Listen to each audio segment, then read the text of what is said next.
the use of cinnamon to help treat diabetes remains controversial. We know that cinnamon is so good at controlling one's blood sugar that you can cheat on a diabetes test by consuming 2 teaspoons of cinnamon the night before your glucose tolerance test. Basically, they make you drink some sugar water and see how well your body can keep your blood sugar levels under control. And if you eat those 2 teaspoons right when the test starts, or 12 hours before, you can significantly blunt the spike.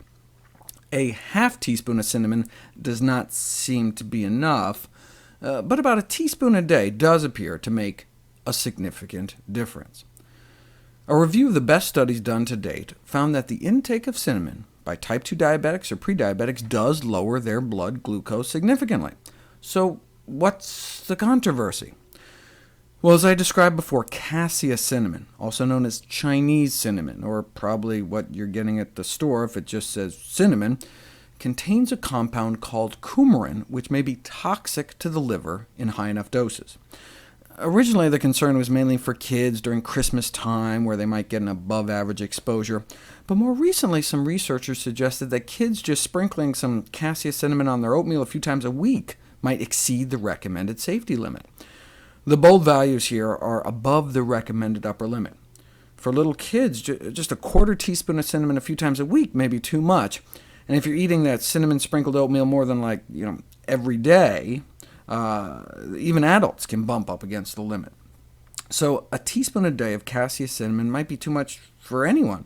But look, no problem. Just switch from cassia cinnamon to Ceylon cinnamon, and you can get the benefits without the potential risks, right? Well, without the risks, yes, but we're not sure about the benefits. Nearly all the studies showing blood sugar benefits of cinnamon were done on cassia. We've just assumed that the same would apply for the safer cinnamon Ceylon, but only recently was it put to the test. Owing to the presence of that toxic compound, the Federal Institute for Risk Assessment in Europe has warned against consuming large amounts of the cassia cinnamon, suggesting a switch from cassia cinnamon to Ceylon cinnamon, also known as true cinnamon. But we didn't know whether or not the true cinnamon had similar benefits until now. We saw that nice blunting of blood sugar levels in response to cassia cinnamon, but in response to Ceylon cinnamon, nothing. Bummer. Right? In fact, they're thinking, maybe that potentially toxic coumarin stuff was the active ingredient in the cassia cinnamon all along. So, take out the toxin, you take out the benefit. So they conclude, yeah, it's great that health authorities are recommending the switch. However, the positive effects seen with cassia could then be lost. So, should we give up on going out of our way to add cinnamon to our diet? No, I think it's still a good idea to shoot for about a teaspoon of cinnamon of Ceylon cinnamon a day, since there's a bunch of other benefits linked to cinnamon besides just blood sugar control, not the least of which is its potent antioxidant content. In fact, one of the cheapest food sources of antioxidants, beating out cloves and coming in just under purple cabbage.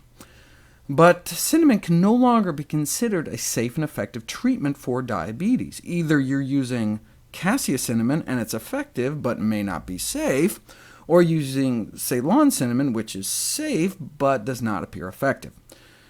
But look, even the cassia cinnamon only brought down blood sugars modestly. In other words, only as good as the leading diabetes drug in the world, metformin, sold as glucophage. Yeah, it may work as good as the leading drug, but that's not saying much. The best way to treat diabetes is to attempt to cure it completely, reversing diabetes with a healthy diet.